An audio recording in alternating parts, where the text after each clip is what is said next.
Hey, what's going on, everybody? Welcome back. My name is Sean. This is my YouTube channel where I talk about One Piece. So I've come across some information that basically has said that the next two chapters are going to be sort of the wrap-up chapters of Wano, and not just Wano, but this saga in general. The was it the Four Yonko saga or whatever?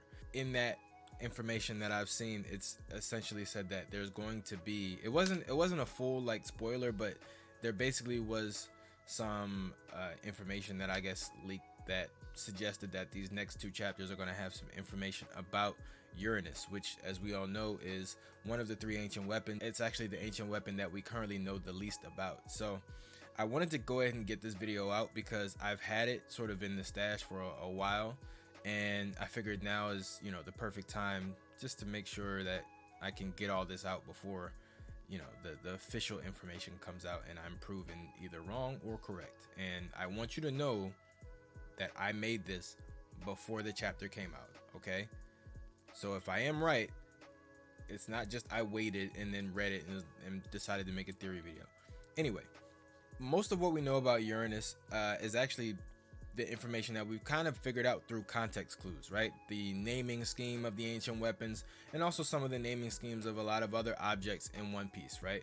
So the first two ancient weapons that we got were Pluton and Poseidon. Anybody who is familiar with Greco-Roman mythology knows that Pluton is actually the god of the underworld and Poseidon is the god of the seas. Now, interestingly enough, Pluton, Poseidon, and Uranus are sort of the three different versions, or I guess you could say three different entities that are meant to be the rulers of the world, right? The sky, the sea, and the underworld. In Greek mythology, those three people are siblings: Zeus, Poseidon, and Hades. Right off the bat, Poseidon, it's straight up just one for one. Poseidon is the name of the ancient weapon and is the name of the god, but the other two are a little bit different. So Pluton, which is the ancient warship, is taken from the name Pluto, which was the Roman version of Hades, the god of the underworld. Uranus is actually a little bit tougher to figure out. So Uranus is in both cases the god of the sky. However, in Greek mythology, it isn't Zeus. Uranus was actually Zeus's, I guess, grandfather. He was the entity that actually helped create the Titans, and we all know Kronos was, one of the Titans that gave birth to Zeus and Poseidon and Hades and the rest of the Greek gods. In Roman mythology, it's similar, but it's not exactly the same. It's interesting that they would give Pluton the name to the ship, because it's hard to really imagine how a ship might relate to the underworld unless it's a submarine. But this isn't a Pluton video. This is a Uranus video. Poseidon is a pretty easy one to figure out. Obviously, Shirahoshi rules the Sea Kings, and whoever controls the Sea Kings pretty much controls the ocean. That perfectly matches up with Poseidon, the Greek god. Uranus is kind of tricky, and the reason why is because as of right now, there really aren't many flying machines in One Piece. So the idea of Uranus being a traditional sort of weapon, meaning like a mechanical object or a machine or even a vehicle, is a little bit sort of hard to figure out, because like I said, there aren't really many, if any, flying machines in One Piece. However, there are many things in relation to the sky. We've seen sky islands, we've seen super tall trees, we've seen that the world of One Piece has multiple moons. So what I have right now is a theory. It's essentially three theories, right? And you can take your pick which one you want to believe or which one you think is most likely. So theory number one, and that is that Uranus is a cannon, right? So you might be wondering, how exactly does cannon relate to the sky? So as I mentioned earlier, the world of One Piece has multiple moons, and we've already seen that it's possible to travel to these moons, at least a few of them, at least one of them we know of. And that was when Eneru went to the moon in his cover story. And when he did, he saw all those hieroglyphics and drawings on the wall of the society that once inhabited the moon. that eventually, went down to the Blue Sea, or the Blue Sea and the White Sea, and became the Shandians and the Skypians and so on and so forth, the Birkins. Now, what's interesting is, number one, we don't have a super clear history of exactly why they left. We have some information. It's all a little bit fuzzy, as most of the information in One Piece is. But one thing that's interesting is that if you were to think about the idea of weaponizing a moon, and we've already seen, by the way, that there is amazing technology on the moon already. Now, if you could think about the idea of weaponizing the moon, the coolest thing that you could do, or the easiest thing that you could do, would be to just make a cannon on the moon. It would be super effective because you could shoot pretty much anywhere on the planet without worrying about getting hit back. Also, it would be far enough away that your attackers, or your victims, your targets, wouldn't be able to even know that they're being targeted. It's sort of like being in the crosshairs of a sniper. You really don't know until it's too late. Now, with that being said, why would you want to do this? Well, obviously it would be a great means of instilling fear in the people of the world, and also enacting control over the world. Also, it would be great to just set an example. Now, I don't want to offend anybody, but if we were to take a second and think about nuclear weapons, right? There are lots and lots of nuclear weapons in the world. They've only ever been used twice since their conception. Since then, they have not been used again, and nobody wants to use them again. Nobody wants to use them. Nobody wants them to be used. If you had a cannon on the moon capable of destroying like entire islands, breaking apart continents, nobody wants that to happen, right? If you have it under your control and you have some level of restraint, you can just have it in your back pocket without ever using it, but just the fact that you have it is enough to keep people in line. But you probably would have to use it at least once, just to make sure that you instill that fear into people. So, is there any proof that if there was a cannon on the moon, a superpowered laser or whatever on the moon, where's the proof that they actually ever used it? Well, I would argue that we've already seen it. And it's the one place on the map that we've seen in One Piece that has a giant gaping hole that seemingly goes on forever, and there's just nothing there. There's nothing there. There's a little bit of land, but we don't know if that land was always there.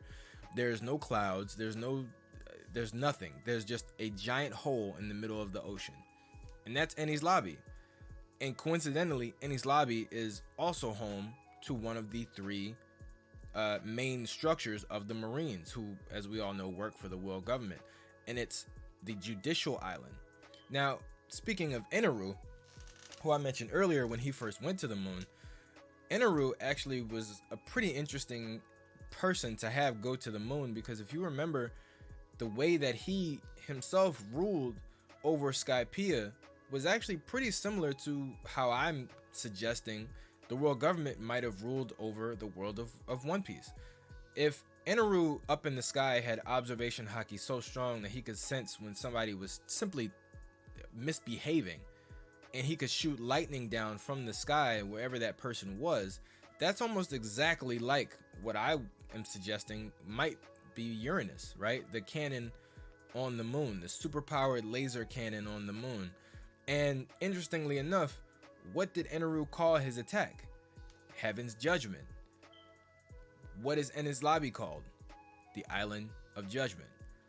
And in addition to that, Eneru, because his move was called Heaven's Judgment and all these other things, Eneru was considered a god. He considered himself a god. Other people called him God. The celestial dragons and the world nobles are known as the gods of the world. So it could be, it's almost too much of a parallel to ignore, right? The idea of the gods of the world having some type of weapon in the sky that they could use to destroy entire islands, break apart continents, whatever, at a moment's notice, and using that to instill fear into the population, and possibly forgetting about it.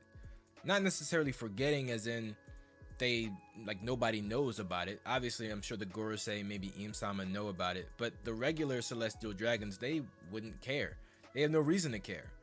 Why would they? They probably don't even have access to that type of information, because as we've seen, most of them don't even know about Im's existence. So the idea of an ancient weapon in the sky that only the world government controls, specifically the people who run the world government, the idea of them not knowing about it is actually pretty realistic. So that's theory number one. Theory number two, it takes a little bit more explanation. So this is going to go into some of the other naming themes that we've seen in One Piece, specifically the great trees. Now, we've seen, I believe, 3 great trees in One Piece so far. The Tree of Knowledge, the tree Adam, the treasure tree, and then the sunlight tree Eve. Adam, Eve are both obviously biblical references, Christian biblical references to the Garden of Eden and Adam and Eve, the first 2 people. However, what a lot of people don't realize is that the other tree that we've seen in Ohara, the Tree of Knowledge, is also a biblical reference, because the forbidden fruit that Eve ate actually was growing on the Tree of Knowledge. A lot of people don't realize that. If you haven't read the Bible, if you're not Christian or whatever, you probably don't know the name of the tree that grew the apple that, Eve bit. What's interesting is the forbidden fruit that grew on that tree was just a regular apple. But in eating it, Eve and Adam gained what was known as knowledge of self and the world. Knowledge, forbidden knowledge, essentially. By taking that on, they lost access to the garden, right? God essentially said, you did the one thing you were not supposed to do. So even though you have had this enlightenment, you now have this knowledge, you've lost access to this paradise. Does that sound like anything else that we've seen in One Piece? Devil fruits, right? It also sounds a lot like what happened with Ohara. Now, if the celestial dragons are the gods of the world, it would make sense that their goal is to keep people from gaining the knowledge of how they rose to power, that being the Void Century. The Oharans, under the Tree of Knowledge, gained access to information that they were not supposed to have, and as a result, they were destroyed. And Robin was cast out. So that's a parallel in and of itself. But then there's also the other parallel of the forbidden fruit, right? The forbidden fruit was forbidden by God. Who would you say is the enemy of God? That would be the devil. So another word for a forbidden fruit could easily be a devil fruit, which it just so happens that when you eat, you gain an ability or power, but you lose in return the ability to swim. Also, if you eat a second one, you might die, but that's beside the point. But why does this all matter? Well, my second theory is that of the 3 trees that we've seen in One Piece that all have biblical names, there's also another mythological tree that is actually a part of Norse mythology. And we've seen already that Oda is a pretty big fan of Norse mythology, as we've seen with the Elbaf giants and, Elbaf in general, right? Here's my theory. The 4th biblical or mythological tree is the world tree Yggdrasil, which I'm assuming is on Elbaf. And if it is, I think Yggdrasil, the world tree, is the devil fruit tree, the origin of all devil fruits. Now, how could that be possible? So essentially, if it were some god or some entity or being or maybe even just fate that created devil fruits, they had to come from somewhere. They had to grow somewhere, because as we've seen, when devil fruits reincarnate, a regular fruit turns into a devil fruit. When a devil fruit user dies, their fruit gets reincarnated within what we assume is the nearest regular fruit. So where are most fruits found? If they're not in a basket somewhere or in your house, they grow on trees. That's where they always are. That's where most of them come from. So if the original users of these abilities were to die and pass on their will, or decided to pass on their will to the nearest fruit, and they just so happened to be standing under that tree, that fruit on that tree would become the first devil fruit ever. And then from there on, more and more people are able to do the same thing, which is part of the reason why I'm sure not only are the world government and the Big Mom Pirates trying to get alliances with the giants, but it's also probably a reason why world government ships and why Elbaf as a whole is sort of blocked off from the rest of the world. If Elbaf is an ally of the ancient kingdom, which I think most of us assume, it would make sense that they would not be willing to share that information or their island with the world government. As far as we've seen, the only ancient kingdom ally that is Alabasta, and they're sort of not 100% a part of the world government. They've sort of like, they're in and out. They're halfway in, right? If Yggdrasil on Elbaf is in fact the devil fruit tree, it would make sense that perhaps the devil fruits only grow in a specific part of the tree, because Yggdrasil in Norse mythology is the world tree, right? Its branches connect the 9 realms. What's interesting is that when we saw Elbaf in that Big Mom flashback, there seemed to be something on the right side of the panel. We couldn't see the whole thing, but it was huge, right? And as I've already said multiple times before, Oda isn't particularly great at scale, but if you were to try and scale whatever that object was, it would have to be it would have to be bigger than the red line, like taller than the red line, like to the point that it might be 2 or 3 times taller than the red line. Okay, because the island itself has to be big enough to hold a village for giants. And when we saw the island in that flashback, we were so far away that we couldn't even see the village, but we could see mountains. So if those mountains are mountains to giants, not just hills, right? Because remember, a mountain to us might be just a hill, a really tall hill to a giant. If those are giant-sized mountains, then that object is at least 10 times taller than those mountains. So that's a huge, huge object. If that's a tree, it's hands down the biggest tree in the world. And a tree that size would definitely be capable of having smaller human-sized villages on its different branches. In fact, I would even argue that one of those branches is Giant Jack, which would also kind of connect, but in an opposite way, to the fairy tale of Jack and the Beanstalk, right? Where we know Jack climbs the beanstalk and at the top there's a giant living there. This would be the opposite. If the Skypians were to actually take Jack and climb down, it might lead them to Elbaf. This is just a theory, folks.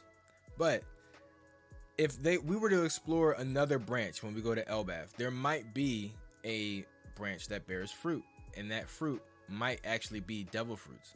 So if Yggdrasil in Elbaf is the devil fruit tree, that would sort of tie in all those other themes of not just the mythological or biblical themes with the trees, but also the forbidden fruit, the gods, the devils, and the whole inherited will issue that we've seen in One Piece. Because as we know, people can have powers without having devil fruits, right? Like Brook's ice powers are not 100, or Brook's music powers, I should say, are not 100% related to his devil fruit, right? Zoro has no devil fruit, and yet he can, sort of turn into a demon, right? Sanji doesn't have a devil fruit. There are plenty of people who don't have devil fruits but have certain abilities. Imagine if that person was to die, but they decided that they wanted to pass on their will. Whatever their ability, their inherent ability is, could be turned into a devil fruit, right? If somebody has the power to heat up their body, like the way Sanji can his leg, and that was to turn into a devil fruit, that devil fruit would be pretty similar to ovens. So we've seen multiple different devil fruits that actually could be something that somebody in the past, a member of the ancient kingdom, was just able to do, and it wasn't a devil fruit until they died and it became a devil fruit. So that's theory number 2. Theory number 3, and this is the most obvious one. Theory number 3 is that Uranus is Momonosuke.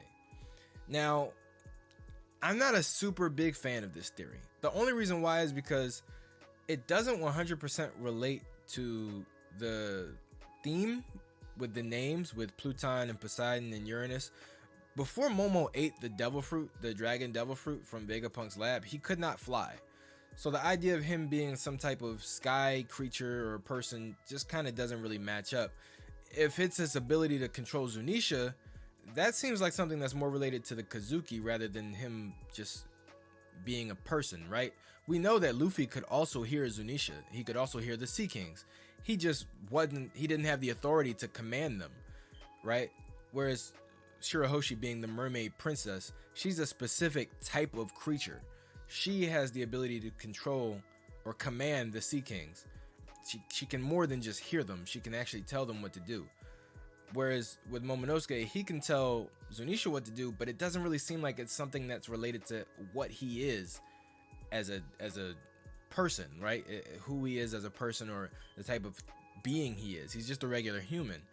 But because he is technically the leader of the Kozuki clan, he has the title, the authority to command Zunisha. If Odin were there, he probably would have been able to command Zunisha. So I don't think Momonosuke is really anything special as an individual to make him Uranus. But because he can command Zunisha, that's what a lot of people are sort of leaning towards, because it's so similar to what we've seen with Shirahoshi. But even then, Zunisha is strong, but is Zunisha like ancient weapon level strong? Also, with the whole sky thing, like, sure, Zunisha's tall and Zoe is fairly high up, but it's not too high to climb. It's not Skypiea level high. It's not really like, it's not anything to scoff at when we know how tall things can be in the One Piece world, when we know that there are actual sky islands in the One Piece world. Obviously, if Zunisha was to walk up on land, that's a different story. But we've never seen that happen, and we don't know if that ever will happen or if it even could happen. But regardless, I just don't really see that as like being a viable option for Uranus. Now, where does all this leave us? So the idea of there being some Uranus information in the upcoming 2 chapters, for me, is kind of unfortunate, because it suggests that it does have something to do with either Momonosuke or Wano or Zunisha, because that's where we are right now. However, it could also be something similar to what we saw at the end of Enies Lobby, where although the Straw Hats were still in Water 7, we got flashes of things that were happening all over the world. And I think something similar might happen with Wano, because as we know, there's a lot going on outside of Wano right now. The world government has decided to abolish the 7 warlord system. The Marines are out actively trying to apprehend the 7 warlords.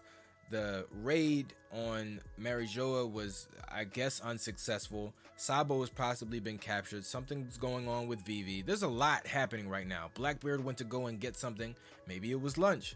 Maybe it was a poneglyph. Who knows? We don't know. But there's a lot happening. So I assume that within the last chapter or last 2 chapters, there's going to be some flashes of things that are going on around the world. And when that happens, that's when we're going to get the Uranus information. It won't be in Wano. It won't be in reference to something or someone that is in Wano right now. Unless we finally get to see Kaido's poneglyph. Because if you remember, part of the reason why we did this whole thing to begin with, of course it was to save Wano and, Momonosuke, help out a friend and all that. But remember, the grand scheme of things is we got to get to Laugh Tale. And to do that, we need Kaido's poneglyph. That was also part of the reason why the Straw Hats went to Whole Cake Island. It wasn't just to rescue Sanji. It was to get those rubbings of the poneglyph. So, if in these last 2 chapters, Robin is able to go and find wherever those poneglyphs are being held. Remember, Big Mom was looking for them too. And she gets to read them. I think that could also possibly be where we get that Uranus information, because obviously Kaido's going to have multiple poneglyphs. He doesn't just have the road poneglyph, which we need. But he probably has more than one. So I think that's going to be where we get some of that information on Uranus, if not just from other flashes that we're going to see at the end of this arc of things that are going on elsewhere in the world. So if you guys like this video, make sure to leave a like. If you have your own thoughts, if you want to talk to me about it, go ahead and put them down in the comment section, or go ahead and follow me on Twitter or Instagram. I'm pretty much always on there, so please feel free to hit me up with any thoughts or concerns, comments, questions, whatever. But yeah, man, like the video if you like the video, hit the subscribe button if you want to see more, and I'll see y'all next time. Peace.